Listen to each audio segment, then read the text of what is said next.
හැමෝටම සුබ දවසක් කියලා පිළිගන්නවා මගේ YouTube channel එකට. අද මම කතා කරන්න යන්නේ ඔයගොල්ලෝ කවුරුත් දන්න හඳුනන Demac DTM 150 බයික් එකක් ගැන.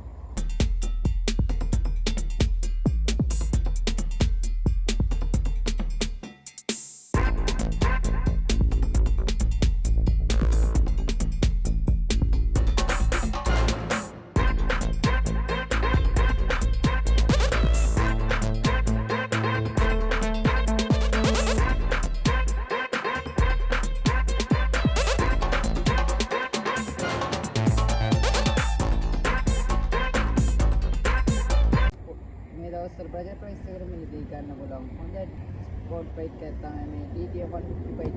DTM 150 වගේම DTM 200 යන වර්ග දෙකකින් මේ බයිසිකල් අපිට බලා ගන්න පුළුවන්.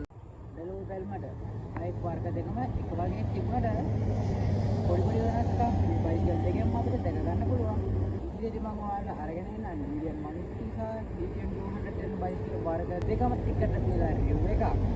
ඒ නිසා මගේ YouTube channel එක subscribe කරලා bell icon එක click කරලා තියාගන්න. අපි මුලින්ම කතා කරමු මේ බයිසිකලේ එන්ජින් එක ගැන. Demac විසින් මේ බයිසිකලේ ලබා දී තිබෙන්නේ 150cc එන්ජින් ධාරිතාවය. ඒ වගේම එන්ජින් type එක ගැන කතා කරනවා නම් single cylinder air cooling system 4 stroke engine type එකට තමයි මේක අයත් වන්නේ. මේකේ gear පද්ධතිය ගැන කතා කරනවා නම් 5 speed gearbox එකක් තමයි මේ බයික් එකට ලබා දීලා තිබෙන්නේ. මේ බයික් එකේ self start වගේම kick starter එකකුත් එනවා. kick starter මේ බයික් එකට දීලා තියෙන නිසා බැටරි එක වැස්සත් කිසි ප්‍රශ්නයක් නැහැ. බයික් එක අපිට start කරලා ගැනීමේ හැකියාව තියෙනවා. ඒ වගේම මේකේ තෙල් ටැංකිය කැපැසිටි එක ලිටර් 7.5ක් තියෙනවා. ඉන්ධන කාර්යක්ෂමතාව ගැන කතා කරනවා නම් සාමාන්‍යයෙන් ලීටර් එකකට කිලෝමීටර් 35ක් 40ක් අතර ඉන්ධන කාර්යක්ෂමතාවයක් සිදු වෙනවා. ඊළඟට අපි යමු මේකේ බ්‍රේක් සිස්ටම් එක ගැන කතා කරන්න.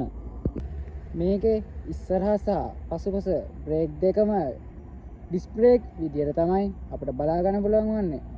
ඉස්සරහා බ්‍රේක් ගැන කතා කරොත් ඩබල් පිස්ටන් බ්‍රේක් කැලිපර් එකක් තමයි අපිට බලා ගන්න පුළුවන් වෙන්නේ. ඒ වගේම පිටුපස සිංගල් පිස්ටන් බ්‍රේක් කැලිපර් එකක් තමයි බයික් එකට ලබා දීලා තියෙන්නේ.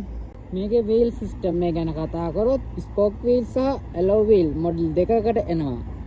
ඇත්තරම ස්පෝක් වීල් බලා ගන්න පුළුවන් වෙන්නේ 2013 2015 වගේ අවුරුදු වල ආපු බයික් වල තමයි. ඒ වගේම මේකේ ටයර් සයිස් එක ගැන කතා කරනවා නම් ඉස්සරහට 110 70 17 වගේම පිටුපස ටයර් එක 130 70 17 විදිහට තමයි කම්පැනි එකෙන් ඩිසයින් කරලා තියෙන්නේ. ඒ වගේම මේකේ ෆියුල් සිස්ටම් එක විදිහට කාබලේටරයක් තමයි මේකට දීලා තියෙන්නේ. ඒ වගේම මේ බයික් එකේ බර කිලෝග්‍රෑම් 130ක් වශයෙන් අපිට බලා ගන්න පුළුවන් වෙනවා. එහෙනම් අද මම මේ වීඩියෝ එක මෙතනින් නතර කරනවා. ඊළඟ වීඩියෝ එකකින් DTM 200 බයිසිකල් එක රිවිව් එකක් ගන්න මම බලාපොරොත්තු වෙමින් ඉන්නවා. ඒ වගේම ඔයාලා හැමෝම channel එක subscribe කරලා channel එකත් එක්ක සෙට්ලා ඉන්න. හැමෝටම ජය වේවා.